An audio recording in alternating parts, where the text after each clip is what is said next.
শহরে এখন যানজটের প্রধান কারণ হচ্ছে ব্যাটারি চালিত অটোরিক্সা। তবে শুধু যে যানজটের কারণ হয়ে দাঁড়িয়েছে ব্যাটারি চালিত অটোরিক্সা তা নয়।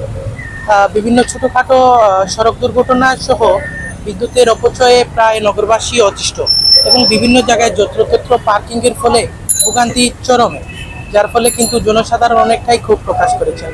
আমরা পুরো শহর জুড়ে যেমনটি দেখার চেষ্টা করেছি, বিভিন্ন জায়গায় অস্থায়ীভাবে যত্রতত্র পার্কিংয়ের ফলেও কিন্তু অনেকটা যানজট সৃষ্টি হচ্ছে এবং ব্যাটারি চালিত অটোরিক্সার যে গতি, তারা গতিবিধি না মেনেই কিন্তু সড়কে তারা বেপরোয়া গতিতে চালানোর কারণে কিন্তু অনেক সময় অনেক ছোটখাটো দুর্ঘটনা ঘটছে।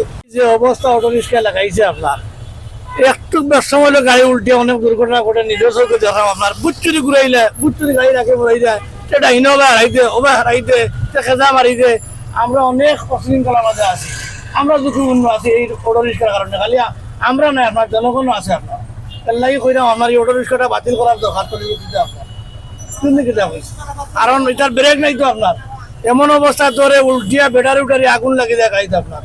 আস্তা দৌকা ঘুরে এলিছে গাড়ি, খালি আমার ইঞ্জিনে কার লাগাইয়া অনেক কুন্ডার উন্ডারের অসুবিধা।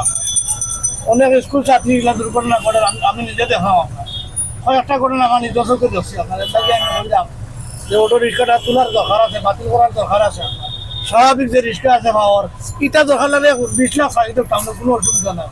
এই অটো রিক্সা জনগণের খাতির করে রাখা। যে ব্যাটারি চালিত যে অটোগুলা, এগুলা রাস্তায় চলার ফলে যে সমস্যাটা মেইনলি আমার চোখে ধরা পড়ে, এটার যে স্পিড আর আমাদের যে রাস্তায় যে গাড়িগুলো চলে সিএনজি বা মাইক্রো, এই যে হাইয়েস্টগুলো যে চলে, এটার স্পিডের ভিতরে একটা ডিফারেন্স আছে।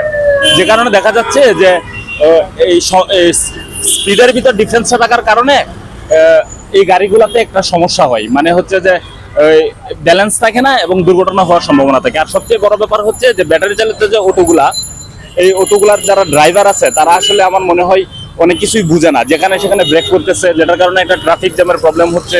অটো রিক্সা আপনার অতিরিক্ত চলতেছে। আর সবচেয়ে বড় কথা হচ্ছে তারা আপনার কোনো ব্রেক মানে না, আইন মানে না।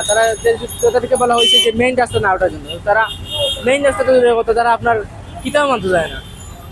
আপনার যেদিকে ইচ্ছে ওইদিকে ঢুকে যায়, পরে আপনার অ্যাক্সিডেন্ট তারা সবসময় করে। তারা আপনার যে কোনো সময় যে বাজে তারা আপনার একটা জায়গা দাঁড়াইতেছেন, তারা পিছতেই পারি মারি আপনার বছরই ভাই। আর পুরাতন রিক্সা তো আর নাই, আমার সব অটো রিক্সা। তো অটো রিক্সার সমস্যা হইলো এরা একদিকে যেমন বিদ্যুৎ অপচয় করে, আবার যানবাহন চলাচলেও বিঘ্ন ঘটায়, মাঝে মাঝে অ্যাক্সিডেন্ট ঘটায়, দ্রুত গতিতে চলে। অনেক সমস্যা সমাজের মাঝে এই অটো রিক্সা দাঁড় করাইছে। আমার যেটা মনে হয় সেটা হচ্ছে বিশেষ করে শহরের দিকে ব্যাটারি চালিত অটো রিক্সাগুলো বেশি ঝামেলা করে, এটা যানজট বেঁচে যায়। তারপর হচ্ছে এগুলো তো হচ্ছে ব্রেকিং সিস্টেমও তো ভালো না, যার কারণে দুর্ঘটনাগুলো বেশি ঘটে।